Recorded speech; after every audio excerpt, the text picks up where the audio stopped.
Hello everyone, my name is Adrian and I will be talking about my project, Cyber Surveillance in the World.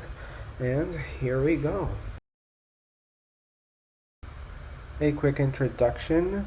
We're going to be talking about crime reduction and how it is an operation that can be led by a person, organization, whether it's public or private, and its main purpose, which is to eradicate crime before it happens, or after, you never know, and how it can be stopped and before it gets worse, right? The next thing that we're going to be talking about is preventing crimes and what it requires to prevent a crime, which in cases like it could be requiring analysis, knowledge, time, knowing the details, research, and of course, who's doing it and why.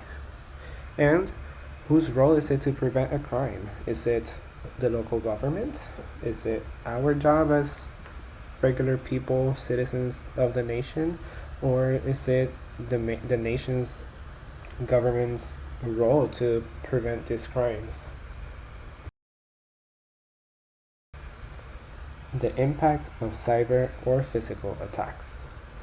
Nations have formulated strategies to form offensive and defensive capabilities to carry out cyber recognition missions and engage in cyber attacks with unprecedented frequencies. A cyber attack can do many different things to a nation. It's not just destroying a website, stealing someone's identity, or hacking into a highly classified file. Cyber attacks can also become physical. They can create assaults in infrastructures by gaining access to a network and gain control of equipment in a factory or pipeline, gain access to the electric power facilities of different cities, and with just having access, you can control and stop those infrastructures just like that. And you can create a lot of damages and a lot of chaos, especially chaos. Also, imagine all the information they can obtain from just accessing classified files.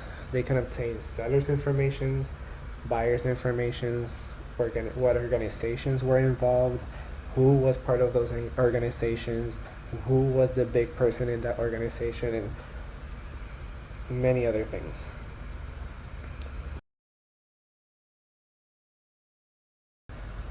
These damages by cyber physical attacks can be extensive, massive, and strongly associated and affect many economic sectors and lives.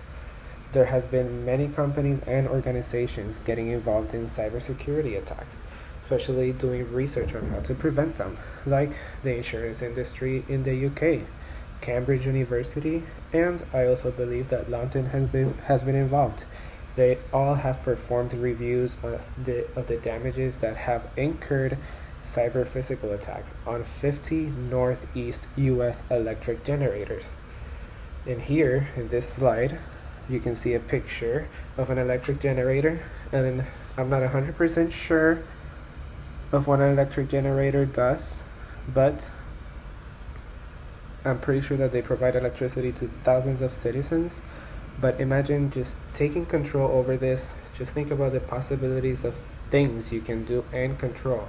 Imagine taking over an insurance company, all the possibilities and all the policies you can control, all the claims you will have access to, claims that you can deny, claims that you can just accept and pay someone or steal. That's a lot of information to have. Some of those policies are even life insurance policies. That's pretty dangerous to obtain. Life insurance policies being out in the public, it's a very dangerous thing. It can place families and people in a lot of danger. A lot of criminals would like to have access to those policies to just get that money. Safety comes first. In the past decades, so many different parts of a nation's infrastructure have been privatized, and not just one field like the electricity sector, but transportation, finances, and even the medicine sector. Those are things that are threatened constantly the most when it comes to cyber physical attacks, and attacking just one could be critical to us and critical to a government. Now, government Governments face a challenging position because they get to decide their cybersecurity position, whether they want to take action or they don't. However, governments need to keep in mind that they have other things to worry about. So it is hard for them to just mainly focus in cybersecurity, but it is a big decision they have to make. Government's responsibilities to prevent these crimes wrongdoing anticipation incorporates approaches and intercessions to limit the danger of wrongdoing and the conceivable pessimistic outcomes it can have on individuals and networks by mediating to influence its different elements, including all this wrongdoing. There is adequate proof that very much arranged wrongdoing decreases programs, stops culpability and exploitation, and energizes the climate prosperity and leads to nations' economic development. In 2005 to 2012, from 2005 to 2012, the Economic and Social Council approached the UNODC, also known as the United Nations Office on Drugs and Crime, to accomplish an appropriate methodology between the counteraction of wrongdoing and reactions to criminal law.